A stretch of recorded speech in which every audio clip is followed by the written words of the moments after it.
Ang kwentong ito ay hango sa totoong buhay.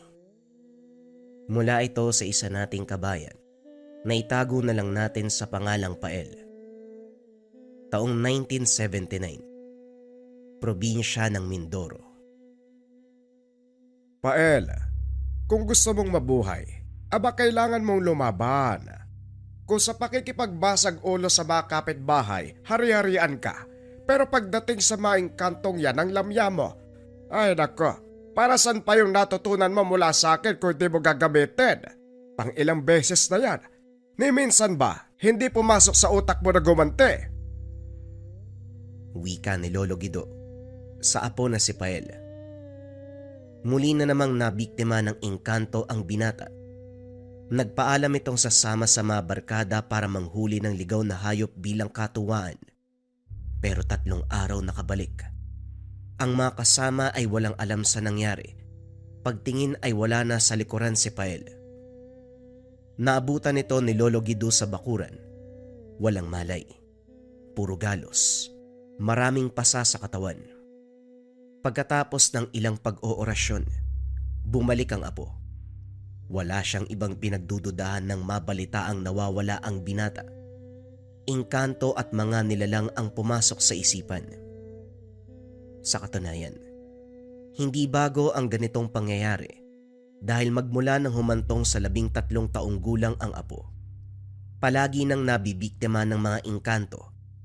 Hindi lang ito basta-basta na mga nilalang dahil ang katotohanan, ang iniingatang sandata ang pakay. Isang bagay tungkol sa katauhan ni Lolo Guido.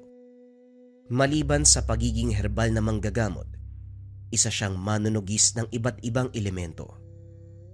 Ang tanging gamit, kambal na patalim o kambal kres. Minana pa ito sa mga ninuno. Ang bali-balita ay may gabay na engkanto. Bagay na hindi pa kumpirmado dahil sa loob ng mahabang panahon, walang pagpaparamdam ang gabay sa kanya. Kung ipapakita mong mahina ka, babalik-balikan ka nila kagaya ng ginawa sa'yo ngayon. Ilang beses ka na bang biniktima ng mga engkantong yan? Sabihin mo nga sa akin kung saan ka dinala at kung anong ginawa sa'yo. Puro ka kasi pananahimik sa tuwing babalik dito. Pael, magsalita ka para malaman ko. Hindi na tumatalabang nilapat kong pangontra sa'yo. Nakukuha ka pa rin nila. Dahan-dahang bumangon si Pael mula sa pagkakahiga. Inalis sa mga dahon na nakatapal sa noo at dibdib. Lolo, bakit ba kasi ayaw mong ibigay sa mga engkanto ang Chris? Kung tutusin, marami tayong patalim dyan. May kutsilyo, may itak, may balisong. Ibigay mo na lang, Lolo. Yan lang ang palagi nilang hinihingi sa akin eh. Hindi naman nila ako gustong patayin. Ang tanging hangad nila, isuko mo ang sandata. Ihintayin nyo pa po bang may masamang mangyari sa akin bago nyo ibigay yan? Sa puntong ito ay nanahimik si Lolo Guido. Hindi inasahan ang sasabihin ng apo tungkol sa sandata. Napahinga ng malalim bago ito sumagot. Kung makapagsalita ka, parang walang mahalagang papel na ginagampanan ng mga Chris. Pael, naiintindihan ko na may mga bagay kang dapat matutunan. Pero alam mo sa iyong sarili kung para saan ang sandata. Bakit parang andali sa iyong isuko? Lolo, ang gusto ko lang naman ay matahimik na tayo. Matigil na ang panggugulo ng mga engkanto. Hindi lilipas ang taon na hindi ako nabibiktima ng mga yan eh. Kayo, bakit parang ang hirap sa inyo na isuko ang Chris? Pinapahalagahan nyo kaysa sa sariling apo. Ako buhay ang nakataya. Samantalang hamak na patalim lang ang Chris. Kadugo niyo ako, Lolo. Nahihirapan kayo magpasya para sa akin ah. Hindi naman sa ganon. Ay nako, pasensya na kung ganyan ang pagkakaintindi mo. Pero sinisiguro ko, may malalim akong dahilan para hindi ibigay ang Chris sa kung sino mang elemento o nilalang na nagdanais. Malalim na dahilan. Sabihin niyo po sa akin, Lolo, para maunawaan ko. Hindi yung ganito. Nangangapa ako ng kasagutan sa tuwing binibiktima ng mga engkanto. Nagbuntong hininga si Lolo Guido. Inisip ng mabuti kung ito ba ang tamang oras para sabihin ng apo. Kilala niya ang ugali ni Pael. Kapag may bagay na ayaw ay hindi mapipilit. Hindi ko pwedeng isuko sa kahit na sino ang Chris dahil sa angkan natin ito nabibilang. Walang ibang hahawak ng sandatang ito kung hindi tayo lang. Ako, ikaw, at ang susunod na henerasyon ng pamilya natin. Tayo ang nakatakda at siguradong alam mo na ikaw ang susunod na hawak nito. Diretsyong napatingin si Pael kay Lolo Guido. Hindi dahil nabigla, kundi dahil napag-usapan na nila ang tungkol dito. Sandali lang, Lolo. Akala ko ba malinaw na ang sinabi ko nung nakaraan? Hindi po akong susunod sa yapak nyo bilang tagapangalaga ng mga Chris. Dahil malayong malayo ang interes ko sa mga ganitong bagay. At isa pa, hindi ko kailanman pinangarap na manugis at mamuksa ng kung anong nilalang. Payapang buhay ang hangad ko, Lolo. Hindi komplikadong pakikipagsapalaran sa iba't ibang elemento. Sa ikalawang pagkakataon napabuntong hininga si Lolo Guido. Bata pa lamang si Pael napapansin na ang kakayahan. Hindi man aminin ng binata, nararamdaman niyang may potensyal ito pagdating sa ganong larangan. Ang kulang na lang, pukawin ang atensyon at interes. Subalit hindi magiging madali dahil buo na ang pagpapasya. Hindi bale na. Darating ang araw ikaw mismo makikiusap sa akin. Siguradong babalik ka rin sa inaayawan mong tungkulin. Pagsapit ng gabi, hindi mapakali ang matanda. Paulit-ulit ang pagpaparamdam ng engkanto. Hindi lang isa, 3 ang nasa paligid. Dali-daling nag-abang sa may pintuan si Lolo Guido. Bit-bit ang mga pangontra. Nakanda na rin ang itak para sa pakikipaglaban. Hindi nagtagal. Unti-unting napansin ang paggapang ng mga baging patungo sa tahanan. Sinundan pa ng may hinang tawa mula sa iba't ibang boses. Eto na naman tayo. Walang nagbago. Ganito pa rin ang ginagawa niyong atake. Nagsimulang sakupin ng mga baging ang buong pintuan. Tinaga niya ito. Pero sa paglipas ng mga segundo mas lalong kumakapal. Nahirapan na si Lolo Guido dahil sa pagkapit ito sa kanyang binti. Ilang sandali pa, 3 tao ang lumitaw sa harapan. Magandang gabi sa'yo, Guido. Matagal na magmula nang huli tayong nagkita. Kamusta ka? Balita ko hanggang sa ngayon nagmamatigas ka pa rin. Bakit ba ayaw mong isuko mga Chris? Walang halaga ang apo mong si Pael. Hindi na mabilang ang pambibiktima namin sa kanya, pero wala kang pakialam. Wala siyang pagmamahal para sa apo. Ang tanging nasa isip niya, maduktungan ang linya ng mga tagapagmana ng Chris. Wika ng isa pang lalaki. Bakit hindi mo na lang aminin sa apo mo ang katotohanan na wala kang pakialam sa kanya? Tama ang sinabi ng aking kasama. Kung meron kang pagmamahal para sa binata, ibibigay mo sa amin ang sandata. Wika ng isang babae. Sa kabila ng pagkakaroon ng anyong tao, tambad kay Lolo Guido ang tunay na itsura ng mga nilalang. Mga elementong nagdanais na makuha ang sandatang Chris. Hindi niyo ako madadaan sa ganyang pamamaraan. Alam ko ang intensyon niyo. Gagamitin pa ang apo ko. Lalasunin ng utak para isuko sa inyo ang Chris. Pasensya na hindi yan mangyayari. Marahil nasubok niyo ang lakas ng aking apo, pero huwag kayo magpapakampante. Hindi madaling mapasuko ang aming angkan. Biktimahin man uli, hindi pa rin kayo magtatagumpay.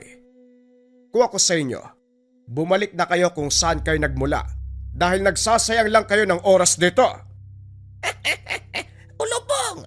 Kung ayaw mong masayang ang oras namin, ibigay mo ang Chris. Ikaw ang mangmang! Bingi! Kakasabi ko lang na wala kayo mapapala. Paulit-ulit. Kung gusto nyo talaga mapasa kamay ang sandata, patayin nyo muna ako. Humagalpak sa kakatawa ang 3 nilalang. Sa katunayan, walang laban si Lolo Guido sa kadailanang nagmula sa lahi ng mga ito Ang sinasabing gabay na engkanto na mga Kris, nag-iingat lamang ang mga gustong kumuha ng sandata. Hindi nagpaparamdam ang mga gabay. Pero nangangamba sila na baka kapag sinaktan si Lolo Guido, dito magpakita ang dalawang bantay. Guido, alam mo sa iyong sarili na wala kang laban sa amin. Huwag ka nang sumubok. Mas mabuting isuko mo na para hindi na humaba ang sitwasyon. Mahina talaga ang utak mo, no? Paulit-ulit. Alam nyo na ang tungkol dito. Ang kalahi nyo mismo ang nagbasbas sa aming angkan na kamilangan siyang hahawak ng sandata at walang sino man sa inyo maaari kumuha. Siguro naman, hindi nyo nakalimutan ang kasunduan. Matagal nang hindi nagpapakita si Turan, ang engkantong gabay ng sandata. Nararapat lang na maibalik sa amin ng mga Kris. Ibigay mo sa amin yan dahil napupuno na kami. Huwag nyo akong pagbantaan dahil kahit anong kaguluhan pa ang dalhin nyo sa aking bakuran, handa ko lumaban. Kapala, ano magagawa nyo gayong walang bisa ang iyong kapangyarihan dahil sumasapi lamang kayo sa katawan ng mga taong may hina? Matanong ko nga din, kaninong katawan ba ang ginamit nyo sa pagkakataong ito? Nung huli, nagbabalat kayo mga paslit. Ngayon matanda, binata at dalaga. Ito na ang huling babala namin. Kung ayaw mong ibigay ang mga Kris ng maayos, mapipilitan kaming gumamit ng dahas. Hindi mo yan magugustuhan. Mas mabuti kung ganon. Laban kong laban. Hindi ko naman kayo aatrasan eh. Nagkatinginan ang tatlong engkanto. Maya-maya ay isa-isang tumalikod. Dali-dali namang naganda si Lolo Guido dahil alam niya ang susunod na mangyayari. Hindi nagtagal, isa-isang nagparamdam ang mga aswang. Ganito ang atake ng mga engkanto. Kung hindi madadaan sa usapan, magtatawag ng mga aswang. Kontrolado ang isip ng mga ito para magawa ang gustong mangyari. Sa kabilang banda, nahinto si Pael nang maamoy ang samyo ng mga nilalang. Pagtingin sa tahanan, nakapalibot ang mga ito. Nakita niya si Lolo Guido. Alisto habang inaantay ang pag-atake ng mga nilalang. Hoy! Lubayan niyo ang lolo ko. Dito kayo sa akin. Oras na sana ng pagpapahinga. Malalim na ang gabi. Pero kayo naghahasik pa din. Ako ang harapin niyo. Hinugot mula sa tagiliran ang itak at saka sinugod ang aswang na nasa unahan. Sa bilis ng kilos hindi ito nakailag. Napuruhan at saka humandusay matapos muling mataga. Ang sunod na bumagsak ay ang isa pa. Tumagos ang patalim sa katawan. Mahina. Susugod-sugod, hindi naman kalakasan. Itak pa lang tong ginagamit ko ha, pero bagsak agad. Ikaw naman yung nasa bubong. Bibigyan kita ng pagkakataong umalis. Sige na. Umangilang nilalang. Dali-daling umalis sa lugar. Nasundan na lamang ito ng tingin ni Pael. Pero naibaling din ang pansin kay Lolo Guido. Lokong bata to, nandito na, pinatakas pa. Ay nako, saan ka na naman ba nang galing? Si Lolo, hindi mo ba ako pupurihin sa ginawa ko? Nga pala, sugo na naman ba yan ang mga engkanto? Hindi talaga sila titigil hanggat hindi nakukuha ang mga Kris. Lolo, isuko mo na yan. Tinatago mo pa rin yan wala namang silbi. Ibigay mo na sa mga engkanto bago nila tayo mapatay. Bumabalik na naman tayo mula sa umpisa. O sige, pag-usapan natin uli pagkatapos mong ligpitin ang mga bangkay. Bilisan mo ang pagkilos ha. Hindi natin alam kung ano ang tumatakbo sa isipan ng mga engkanto. Baka magdagdag pa yan ng mga sugo. Nagbuntong hininga si Pael. Walang reklamo na nilinis ang mga kalat at saka nag-usap silang maglolo. Pael, yakapin mo na ang nakatadhana sa'yo. Ikaw ang susunod na hawak na mga Kris. Hindi mo ito matatakasan. Tignan mo, alistong alisto ka pagdating sa paglaban sa mga aswang. Kaya ano pa bang inaayawan mo sa tungkulin? Lolo, ginawa ko lang yon kasi nasa panganib kayo. Kung sa ibang tahanan sumala kayo mga aswang na yan, wala akong paki dyan. Pero kung sa'yo aba, hindi ako papayag. Apo, ilang beses mo mang itanggi. Hindi magbabago ang katotohanan na malapit nang mapukaw ang iyong interes. Nakakatuwang malaman, hindi magtatagal, ikaw na mismo mamumuksa, ililigtas mo ang baryo. Napailing si Pael. Para sa kanya, lumalaban lamang siya sa mga pagkakataon kapag lolo mismo ang sinasalakay. Maliban dito, wala siyang pakialam sa ibang tao. Bahala ho kayo kung anong iisipin nyo. Basta sa akin ayoko talaga. Pasensya na ho, Lolo Guido. Lumabas ang binata. Nagtungo sa bakuran kung saan nakalagay ang isang papag na nagsisilbing tambakan ng mga halamang gamot. Sinindihan ng solo sa tabi at saka nagsimulang humimay ng mga dahon. Ginagawa ito bilang pampakalma sa tuwing magkakasagutan sila ni Lolo Guido. Ilang beses nang ipinaliwanag dito na ayaw niyang sumunod sa yapak bilang tagapangalaga ng mga Kris. Mas matimbang sa kanya ang pagkakaroon ng tahimik na buhay. Malayo sa anumang banta ng mga elemento, ayaw niyang maranasan ang buhay na tinatamasa ni Lolo Guido bilang tagapagbantay. Sa kalagitnaan ng paghihimay ng mga dahon, napansin ni Pael ang paggalaw ng mga baging sa kalapit na puno. Kumikilos ito patungo sa kanya, pero pasimple lang na tinataga ng itak. Yan na naman kayo. Bibiktimay na naman ako. Ilang beses nyo na akong dinala sa mundo nyo, hindi ba kayo nagsasawa? Ako kasi napapagod na ako sa kalokohan nyo eh. Kung maaari sana, hayaan nyo na lang yung Kris dito sa amin. Wala namang silbi kung mapupunta yan sa inyo eh. Hindi nyo rin magagamit, hindi nyo mahahawakan. Tanging tao lang ang makakadampi sa sandata. Alam nyo naman yan, di ba? Kinausap ang mga baging na tila may sariling buhay. Walang tigil sa paggalaw. Hindi nagtagal lumitaw ang isang matandang lalaki. Tama ka, iho. Hindi nga namin mahawakan ng mga Kris, pero nararapat itong bumalik sa aming angkan. Kami ang lihitimong nagmamay-ari bago mapas sa kamay ng tao, kaya isoli nyo na. Madali lang naman kaming kausap eh. Yung lolo mo, masyadong nagmamatigas. Wala sa kasaysayan ng mga Kris na kayong mga engkanto ang unang nagmamay-ari. Ang sabi ng mga ninuno namin, may gabay na engkanto. Walang sinabing ang kanyo nagmamay-ari. Ang sabihin mo, mapang-angkin kayo. Lalo na nung nalaman nyo yung lakas ng bisa ng mga sandata. Hoy tanda, ito ang tandaan mo ah. Sa oras na magpumilit kayo na kunin ng mga Kris at saktan si Lolo Guido, baka sakaling makita nyo rin kung paano ako magalit. Hindi ko lang kayo pinapatulan eh. Yung ginagawa ko sa mga aswang na pinapadala nyo, ganun din ang gagawin ko sa inyo.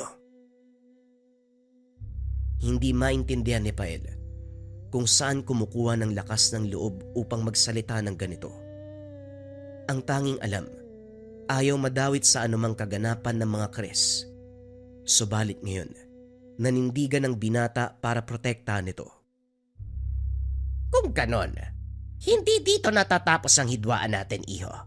Magpapatuloy ang kaguluhan sa pagitan ng aming lahi at sa inyong dalawa ni Guido. Tugon ng engkanto. Naglaho ito kasabay ng dahan-dahang paggapang ng mga baging pabalik sa puno. Kung makapagbanta, akala mo naman nakakatakot. Yung mga siga nga sa amin ginugulpi ko eh. Kayo pa kaya nang di makakilos kapag di nakasapi sa katawan ng tao? Ay sus, wag ako. Sa kabilang banda, walang paglagyan ng tuwa ni Lolo Guido nang marinig ang pag-uusap ng apo at ng engkanto. Alam niyang kaunti na lamang, tuluyan ng mapupukaw ang interes ni Pael sa tungkulin. Sadyang naguguluhan pa lamang kung alin ang mas matimbang.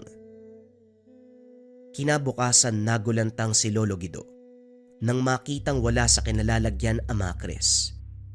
Dali-dali siyang lumabas, pero muli ring pumasok nang marinig ang boses ni Pael mula sa kabilang kwarto. Nakita niya itong hawak-hawak ang sandata. Diyos ko, atakin ako sa puso sa ginagawa mo eh. Bakit hindi ka nagsabi? Akala ko tuloy kung sinong kumuha ng mga Chris. Tinititigang mabuti ni Pael ang mga sandata. Sinuri at hinawakan ng talim. Ganon na lamang ang paggugot ng hininga, sabay bagsak ng mga ito.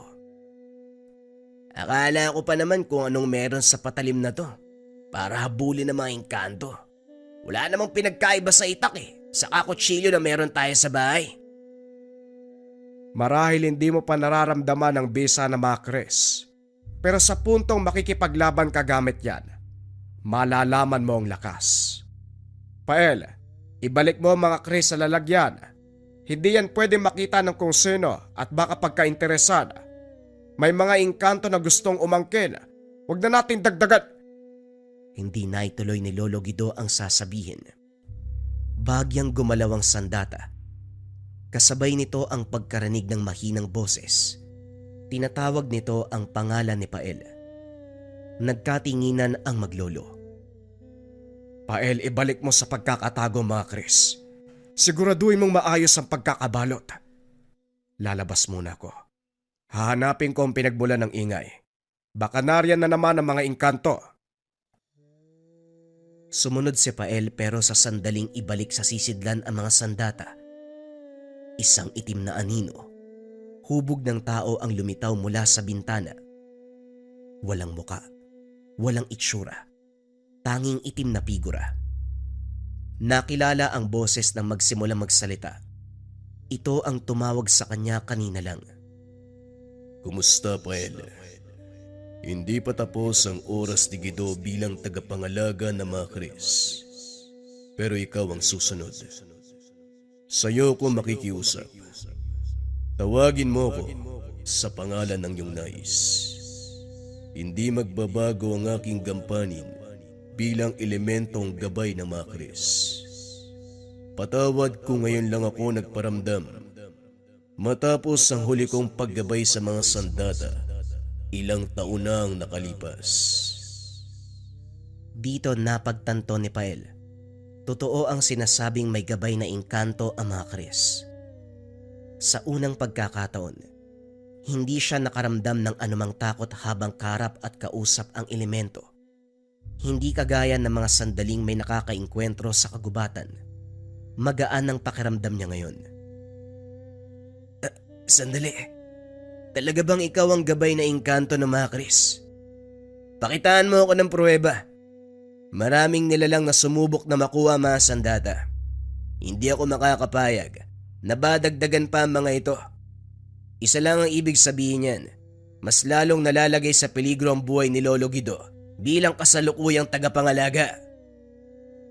Mula sa lagayan, kusang lumabas ang dalawang Chris. Lumapit ito doon sa anino. Anong pruweba pa ang kailangan mo, tao? Hindi ko mapakita ang tunay kong anyo dahil kinulong ako ng aking mga kalahi. Sandali. Yung sinasabi mo bang kalahing nagkulong sa'yo? Yung mga engkantong pabalik-balik dito sa amin. 3 sila eh. Iba't ibang katawan ng tawang sinasapian para lang makapunta dito sa amin. Sila ba yun? Kung nakakulong ka, bakit ka nandito ngayon? Napakadaldal mo. Sa haba ng panahon, ikaw ang pinakamaraming tanong sa lahat ng magiging tagapagbantay. Huwag mong isipin kung paano ako nandito ngayon. Kailangan mong maganda dahil paparating na sila. Tinawag ni Pael si Lolo Guido. Laking gulat ng matanda sa nakita. Ang buong akala niya ay parte lamang ng kwento ang sinasabing engkantong gabay. Subalit ngayon ay nasa harapan, nakakausap, nakakasalamuha. Pinaghandaan nilang 3 ang nalalapit na pagsugod ng mga engkantong kalaban. Nakahilera ang mga pangontra, mga patalim. Si Pael ay kinondisyon ng sarili, hawak-hawak ang mga Chris. Gabayan mo ang aking apo. Hindi pa buo ang kanyang pagpapasya tungkol sa kanyang tungkulin. Ngayong nandito ako, makakaasa ka, Gido. Sa pagnanais nilang makuha ang Chris, nakaligtaan nilang bantayan ang pagkakakulong sa akin. Siguradong magugulat sila sa kaganapan. Sa kabilang banda, hindi mapakali si Pael. Aminadong nagbigay ng salita sa gabay ng mga Chris at kay Lolo Guido. Ilang beses mang nakipaglaban sa mga aswang. Pero ngayon, iba ang kalaban. Ano ba naman to? Uy, bakit ganito yung sarili ko? Nagbigay na ako ng salita, tutulong ako eh. Bakit parang ayaw ko? Ayoko ng gulo. Hindi ko gusto yung tungkulin na to eh. Upang makuha ang kapayapaan, kailangan dumanak ng dugo. Labanan mo mga kalahi na naghahangad na makuha ang Chris. Talunin mo sila. Sa pamamagitan nito, may isa sa katuparan ng inaasam mong payapang buhay. Naiintindihan kita, Apo. Nasaksiyan mo ang hirap na pinagdaanan ko. Kaya ayaw mong sumunod sa yapak bilang tagapangalaga.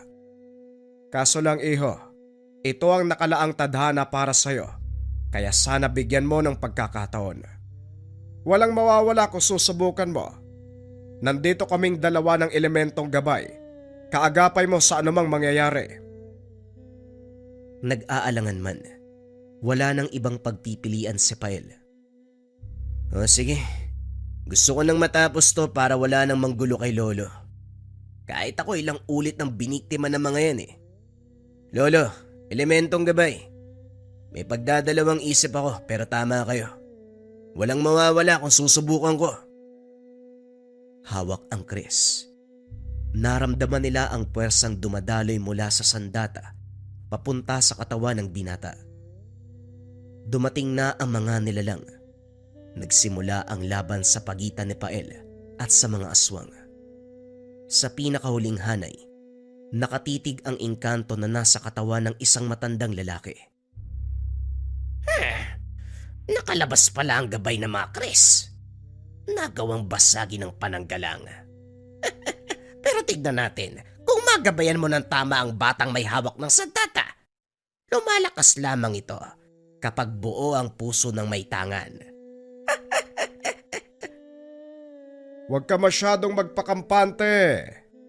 Alam mo sa iyong sarili, sa oras na matalo ka sa pakikipaglaban sa isang mortal, hindi ka na makakabalik sa pinanggalingan mo. Tignan natin kung ano mangyayari mamaya. Sa paggudyat ng matandang kalaban, kumilos kagad ang mga aswang. Sabay na sinugod sina Lolo Guido at Pael. Kanya-kanya naman sa diskarte ang maglolo para labanan ang mga ito. Ginamit ni Lolo Guido ang mga langis at itak. Mabilis niyang napapabagsak ang mga nilalang. Saboy ng langis at tarak ng patalim. Samantala, kasabay ng paggamit ni Pael ng Chris ay ang paghambalos ng lakas ng elementong gabay. Rumirehistro sa isipan ng binata ang susunod na kilos ng mga kalaban, kaya madali niyang nakokontra. Sa bawat paglatay ng sandata, maraming nilalang ang bumabagsak. Samot-saring daing at angil ang kumalat sa lugar. Kalaunan ay walang natira. Isang engkanto na lamang na nagtatago sa katawan ng matandang lalaki. At sa likod ng matandang ito, dalawang itim na elemento ang gumagalaw. Laking gulat ni Pael dahil biglang nawala ang itim na mga elemento nang magsaboy ng lakas ang kanyang gabay. Oh, anong nangyari sa mga kasama mo? Biglang nawala. Tama ang sinabi ni Lolo Guido kanina. Ito na ang huling oras mo. Meron ka bang gustong sabihin bago mawala? Makikita ang takot sa engkanto. Dahan-dahan pang umatras. Kaso nga lang hinarangan ng elementong gabay. Ang pagnanais ng sobra, hindi maganda. Binigyan ka ng mataas na uri ng lakas sa ating mundo, pero hindi ka na kontento. Naway magsilbing babala sa lahat ng mga engkanto ang kalapastangan ng ginawa mo. Isang usok ang lumabas sa katawan ng matandang lalaki Nagpakita ang tunay na anyo nito. Isang nilalang na hugis tao ang figura, ngunit ang kanyang balat maihahalin tulad sa ugat ng mga puno. Hindi na nagdalawang isip pa si Pael. Buong puwersang ginamit ang dalawang kris. Pinatay ang nilalang. Kitang-kita ng tatlo kung paanong nalusaw ang buong katawan nito hanggang sa maglaho sa hangin. Lumipas sa mga araw gaya ng sinabi ng elementong gabay na isa katuparan ang kapayapaang hinahangad sa oras na matalo ang engkanto. Nagkatotoo at unti-unting naranasan ni Pael. Nagpatuloy sa panggagamot si Lolo Guido dahil wala nang nanggagambala na asikaso ang lahat ng pasyente. Sa kabilang banda, naguguluhan si Pael kung ano ang susundin. Yapak ba ng angkan o sariling kagustuhan? Kung siya lamang ang magpapasya, gusto niyang malayo sa buhay ng isang tagapangalaga na isa nang makipagsapalaran sa ibang bayan, maranasan ang buhay ng isang normal na mamamayan. Mahabang panahon pa bago nagdesisyon. Sa huli ay niyakap ang nakatadhana para sa kanya. Sa gabay ni Lolo Guido at ng elemento, unti-unting napukaw ang kanyang interes. Naintindihan ng responsibilidad ng angkan at kung ano ang maitutulong nito sa lahat ng mga tao. Dahil sa oras na mapunta ang mga kris sa maling kamay, malaking kaguluhan ang magaganap sa mundo ng mga tao. Ang nagtulak kay Pael para gampanan ng tungkulin, isakripisyo ang sarili, gamitin ang kambal kris sa pagtulong sa kapwa. Bagong istorya pa rin yung kasunod mga kabayan. Ito ay tungkol sa isang tao na mahilig sa apoy. Huwag na nating patagalin pa. Simulan na ang kwento. Ang kwentong ito ay hango sa totoong buhay. Mula ito sa isa nating kabayan na itago na lang natin sa pangalang Ino. Taong 1991, sitio ng Iloilo. Kumpara sa mamutya na tinatangan ng karamihang antingero, ginagawang palawit sa kwintas ang mga ito. Subalit ang pagmamay-ari ni Mang Dolfo, nakabaon sa sariling gawang maso. Nagtatanda ang mga tao sa kanilang lugar, lalo na kapag ang nasabing matanda ang pag-uusapan. Hindi to tinatabla ng anumang apoy, bagaman o nagliliyab pa yan. Bali-balita, ipinaglihe sa apoy ng pinagbubuntis, pero hindi nila alam ang totoong kwento. Bata pa lamang si Mang Dolfo, napansin ng ina ang pagkahilig sa apoy. Sa tuwing magluluto o magsusunog sa labas, palagi itong nakaabang, sa takot na baka may masamang mangyari. Inilalayo pa siya, pero sa lakas ng iyak ay binabalik din. Binabantayan na lamang ng maigi. Sa paglipas ng panahon lalong lumala ang pagkahilig na ito. Sa gabi ilang gasera ang sinisindihan dahil gustong-gustong makakita ng apoy sa paligid. Nababahala ang ina. Hindi normal sa isang bata ang ganito. Kaya naman sinubukan patignan sa kakilalang manggagamot. Sa halip na suriin ang kalusugan, binigyan ng mutya. Ang sabi ay isa itong kakayahan, bagay na hindi dapat baliwalain dahil malaki ang tulong sa lipunan. Ang manggagamot din ang palihim na sumasanay kay Mang Dolfo noong araw para maging mahusay na antingero at manunugis ng aswang sa hinaharap. Hindi nagtagal, natutunan ang dapat matutunan na bilang sa hanay ng magaling na mamumuksa. Boy, talaga bang hindi tinatabla ng apoy ang si Mang Dolfo? Parang imposible naman. Tao siya no, hindi bakal. Kahit nga bakal, narurupok din minsan. Sino ba nagpapakalat ng ganyang usapin? Bigwasan ko kaya? Wika ng binatang nagngangalang Ino. Alam mo, hindi lilitaw ang isang usapin kung walang patunay. Kilala mo mga tao dito sa atin. Hindi sila basta-basta nagsasabi ng walang batayan. At saka dati pa yan. Panahon pa ng mga lolo natin. Sa tingin ko nga, immortal si Mang Dolfo eh. Kasabayan niya yung ninuno ko pero patay na yun. Siya boy po, buhay na buhay. Di gaanong katanda. Ano kayang sikreto niya? Tugon ni Boy. Kasalukuyang nakalambitin sa puno ng mangga ang dalawa habang nakatingin kay Mang Dolpo na nag-aararo. Mag-isa na lamang sa buhay ang matanda upang matugunan ang sariling pangangailangan ay kumakayod. Boy, paano kung subukan nating sunugin si Mang Dolpo? Para malaman natin kung tinatablan ba o hindi. Sa sinabi ni Ino, kamuntikang bumitaw sa kinakapitang sanga si Boy. Nagulat sa sinabi ng kasama. Baliw ka ba? Ikaw kaya yung sunugin ko? Parang ewan to, bahala ka nga dyan. Kung ano yung sinasabi mo eh. Umuwi ka na lang kung kailan mo gusto. Dali-daling bumaba si Ino sa takot na maiwang mag-isa. Sandali pa nitong tinitigan si Mang Dolpo nang matapat sa kinalalagyan ng matanda. Dumako ang tingin sa maso na nasa gilid. Dali-daling umupo sa katabing bato upang mas lalong makita sa malapitan. Sinasabi ng karamihan na may kapangyarihan ng maso na pagmamay-ari ng matanda. Pinagkainteresan nito ni Ino. Dahan-dahang inabot ng kamay pero hindi nagawang mahawakan dahil kagad kinuha ni Mang Dolpo. Dali-dali siyang tumayo. Lumingon sa kaibigang si Boy na hindi makapaniwala sa ginawa. Hindi ka ba naiinitan sa panahon ngayon, bata? Mas mainam na umuwi ka. Uminom ng maraming tubig. Baka matuyo yung lalamunan mo. Matindi ang init ng panahon. Wika ni Mang Dolfo. Hindi nag-abalang tumingin sa binata. Dinampot nito ang mga kagamitan at saka lumakad. Hila-hila rin ang kalabaw.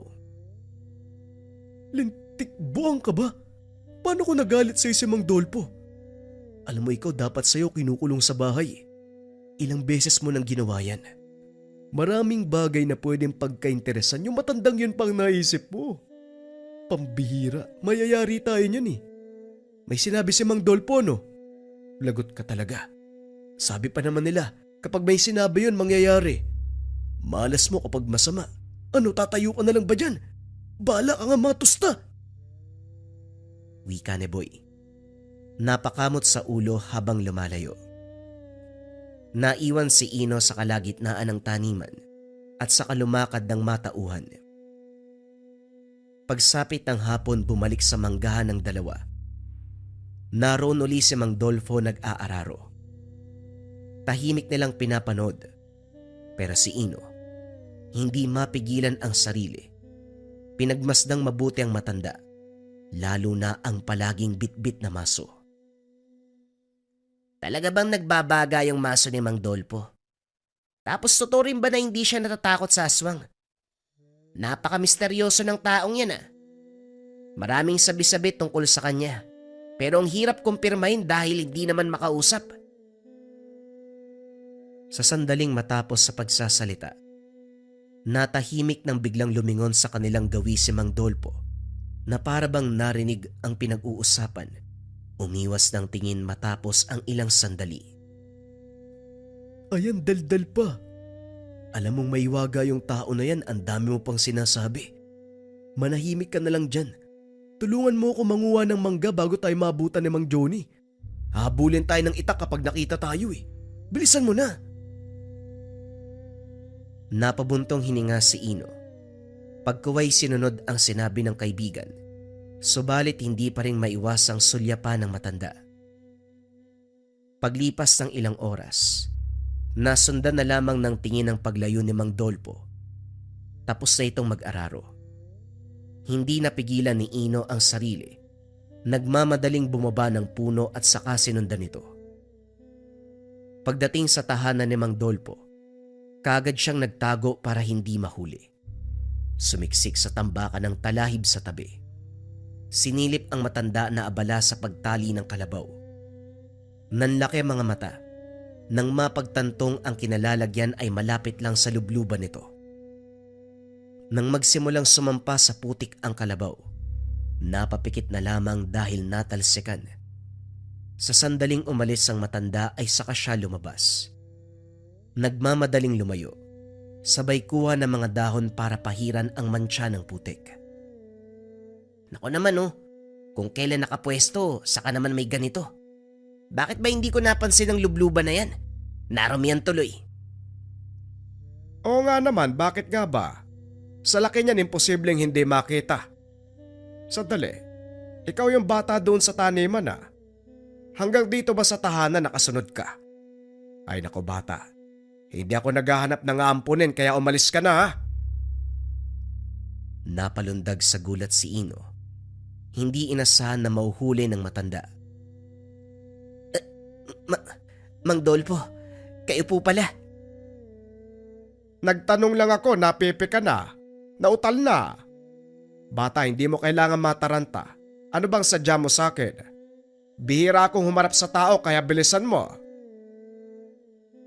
Napahugot ng hininga si Ino. Pinakalma ang sarili habang nag-iisip kung paano magsasalita sa harapan ng matanda.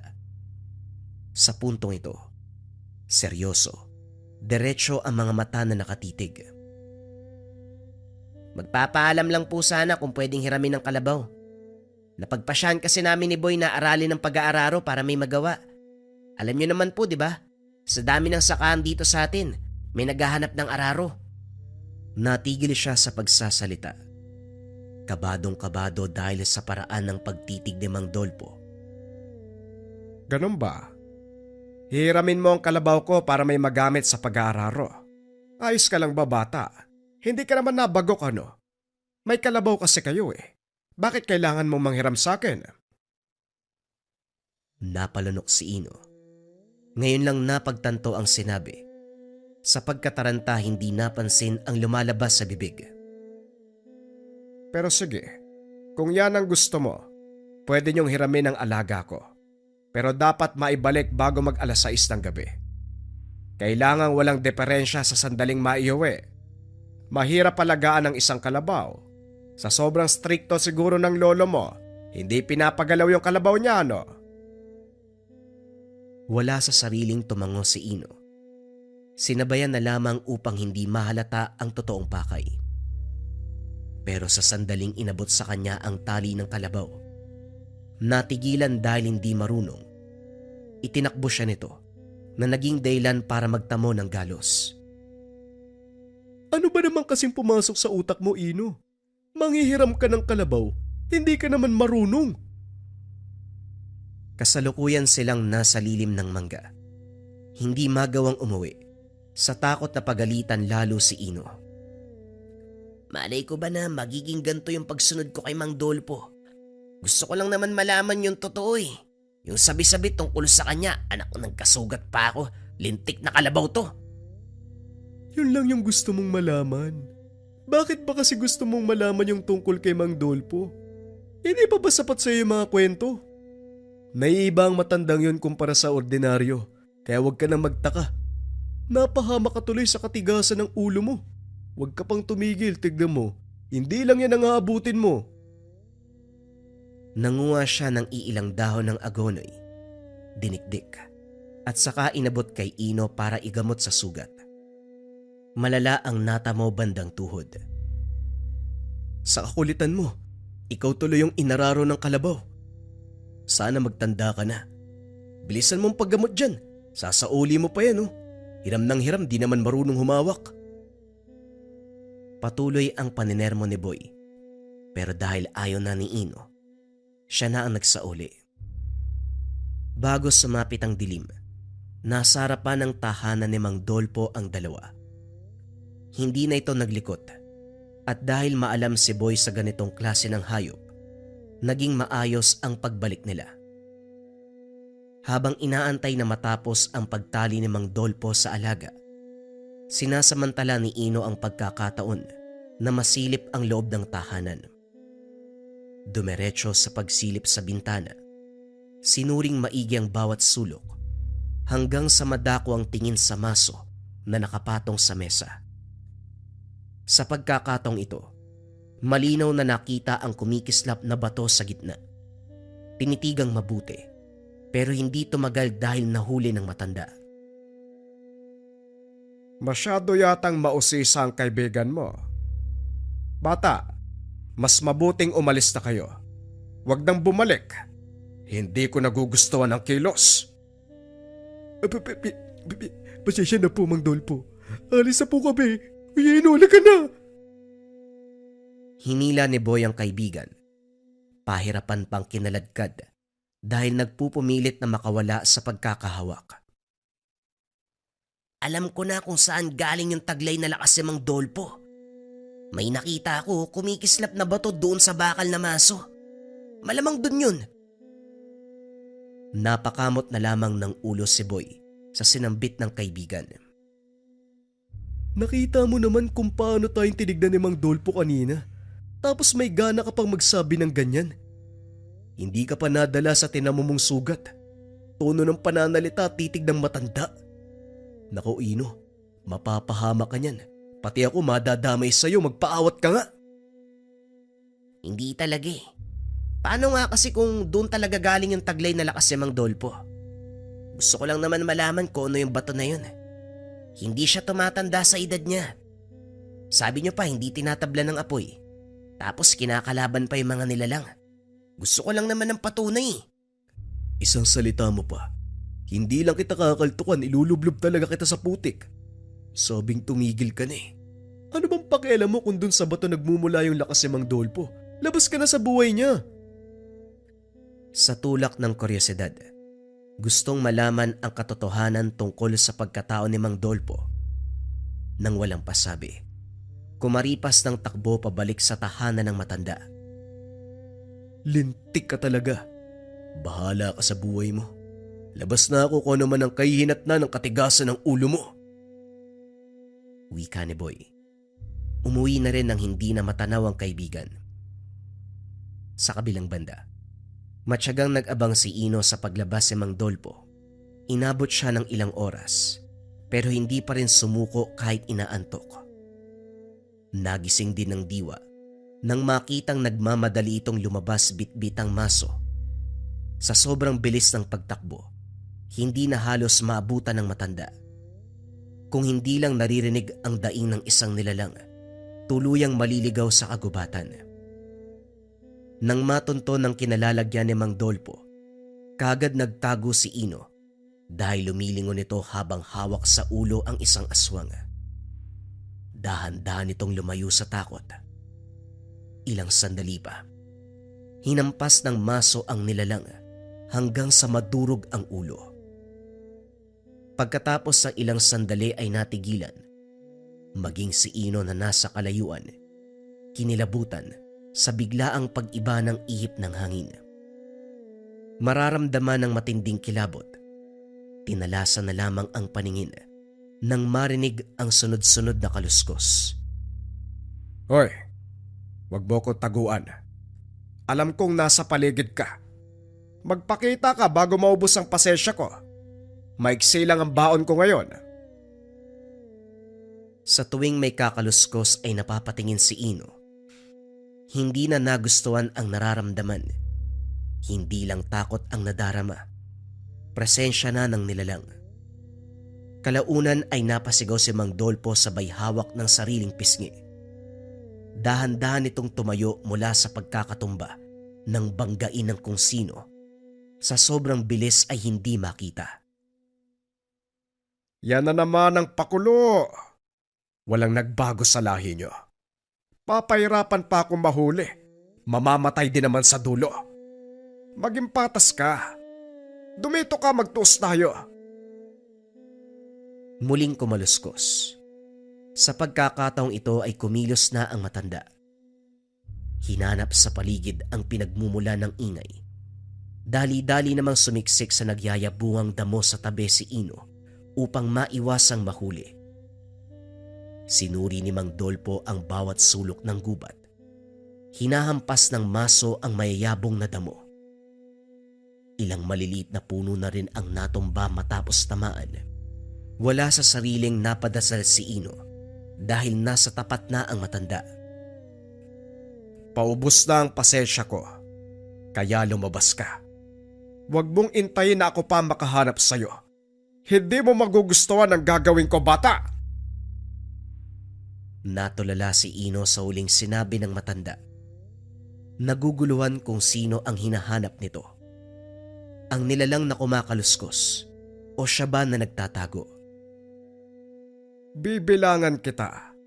At kapag hindi ka pa lumabas, pasensyahan tayo. 1, 2, 3. Kagad lumingon si Mang Dolpo nang mapansin ang kaluskos sa likuran. Bumungad ang mabangis na aswang.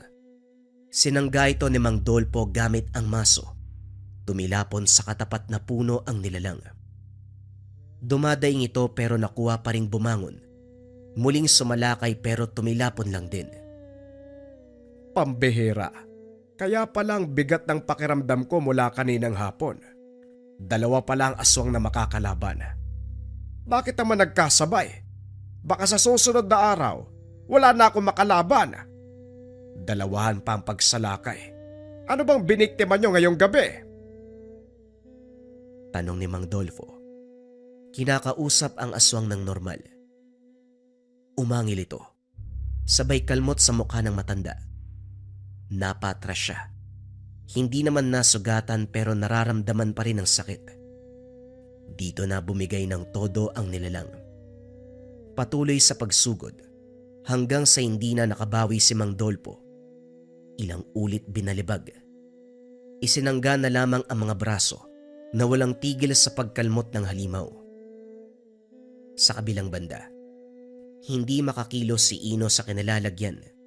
Titig na titig sa nangyayaring sagupan pero walang magawa kahit ilang ulit na sumagi sa isip na tulungan ang matanda.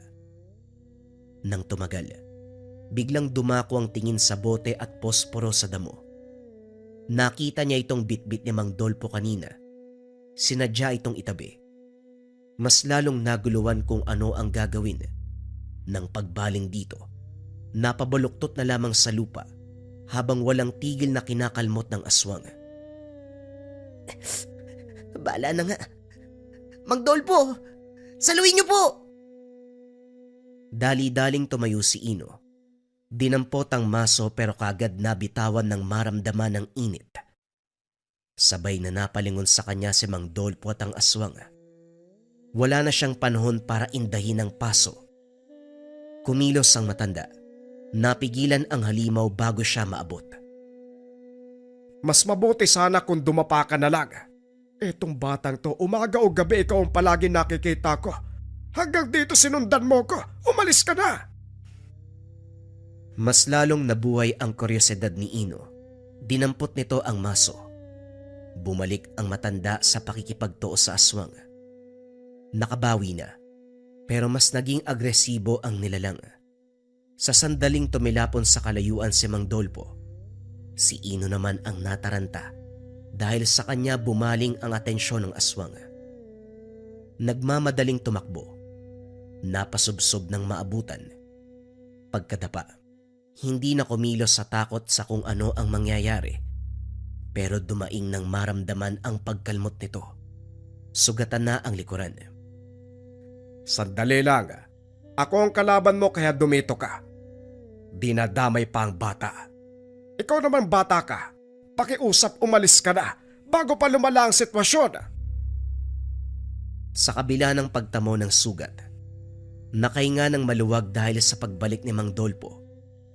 Hinilan nito palayo ang aswang at walang tigil na hinambalos ng maso. Ibinuhos ng matanda ang buong lakas hanggang sa mawasak ang bungo nito. Hindi pa huminto. Sa puntong iyon ay dibdib naman ang dinurog. Makalipas ang ilang sandali ay natapos na ang sagupan. Gumapang si Mang Dolpo sa kalapit na puno. Doon sa bandal, nagpahinga sa sobrang pagod. Ano, nasaktan ka ba bata? Sabi sa'yo huwag ka masyadong magpapadala sa kuryosidad. Dati ko pa napapansin yung tinginan mo sa akin. Pero hindi ko pinuna sa pag-aakalang hanggang doon lang. Hindi ko inaasahan na aabot tayo sa puntong to. Halika nga dito, tignan natin yung sugat mo. Dahan-dahang lumapit si Ino. Paika-ika dahil sa lala ng hapdi. Yan ang napala mo. Interesadong-interesado sa buhay ng iba. Tignan mo, nakatanggap ko tuloy ng kalmot mula sa aswang. Alam mo ba na pwede kang maging katulad nila sa simpleng sugat lang? Nanlaki mga mata ni Inos sa pangamba, buwat sa sinabi ni Mang Dolpo. Sa takot ay napatitig na lamang. Karamihan sa pasyente ng kakilala kong manggagamot, nayayanggaw dahil sa nakuha nilang sugat mula sa nilalang. Nadadaan pa naman sa gamutan, pero may bahid na ang pagkatao. Handa ka naman sigurong lumipad at dumapo sa mga bubong, ano? Mang Dolpo naman, hindi po ako nakikipagbiruan. Totoo po ba yan? Humagalpak ng tawa ang matanda, lalo na nang makitang naluluha ang binata. Kalalaki mong tao, iiyak ka. Pigilan mo nga ang luha. Antayin mo ko. Tatapusin ko lang to. Naupo si Ino sa tabi. Iniinda ang sugatang likuran. Pinapanood niya si Mang Dolpo na nangunguha ng tuyong dahon at sanga. Itinatambak ito sa bangkay ng aswang at saka sinindihan. Inihagis niya rito ang bote na may lamang likido. Hindi napansin na bukas kaya natapon. Napailamos ng muka ang matanda. Anak naman talaga ng... Ang sabi ko ihagis, pinaliguan pa ako. Napapagod na ako magsalita. Papalampasin ko na lang yung ginawa mo. Humingi ng paumanhin si Ino. Makalipas ang ilang sandali ay umuwi na sila. Dumiretso sa tahanan ni Mang Dolpo. Dito ginamot ang sugat ni Ino sa likuran. Doon na rin siya nagpalipas ng gabi. Uy, saan ka ba galing kagabi? Maagang nagpunta sa bayang lolo mo ah. Hinahanap ka, pati ako pinagalitan. Wala akong alam eh. Ano bang pumasok sa isip mo para mawala ng buong gabi? Ikaw Ino, habang tumatagal para kang ewan. Nakapagsabi na ako kay Lolo. Inabutan lang ng antok kung saan. Doon na ako nakatulog kaya hindi nakauwi. Talaga lang ha? O baka sa tahanan ka ni Mang Dolpo natulog? Anong ginawa mo dun? Pahama ka talaga eh. Kapag ako nadamay dyan sa kalokohan mo, magkalimutan na tayo. Ang tigas pa naman ng ulo mo. Hindi ka madaan sa pakiusap eh. Hindi na lamang sumagot si Ino. Nagkaroon ng kasunduan sa pagitan ni Mang Dolpo. Huwag ipagsasabi kung ano man ang nangyari. Pagkatapos masaksiyan ang buong kaganapan, natakot siyang baliin ang pangako sa matanda. Magmula ng araw na yun, binago niya ang ugali. Natutong pigilan ang kuryosidad sa pangamba na mapahamak muli. Lahat ng pangaral ni Mang Dolpo, tinandaan, hindi na nangyalam sa buhay ng matanda kahit kailan. Magkaibigan pa rin sila, pero hinahayaan na siya ni Ino. Dahil alam ng binata sa kanyang sarili, may misyon na ginagampanan ng matanda. Hindi para sa sarili, kundi para tumulong sa kapwa. Nangangailangan ka ba ng proteksyon sa sumpa? Barang, kulam, usog, at kung ano pang maaaring magdulot sa iyo ng masama?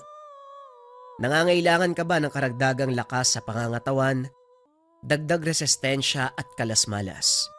Ilalayo ka sa kapamakan at kamalasan. Narito ang itak ni Atardar o espada ni Atardar. Gawa sa tipak ng pangil ng kidlat. Merong mga sangkap na hinalo habang hinuhulma ang disenyo. Isa sa mga sangkap ay Diamante Negra. Gawa ito ng Antengeros sa Negros. Kung tawagin ng kanilang samahan, Antengeros del Negros. Sila ang nagbasbas, sila ang bumuhay, sila ang nagkonsagra. Kung kailangan mo ang gamit na ito kabayan, isearch lang ang shop ng Lika Merchandise sa TikTok at hanapin ang itak ni Atardar sa shop.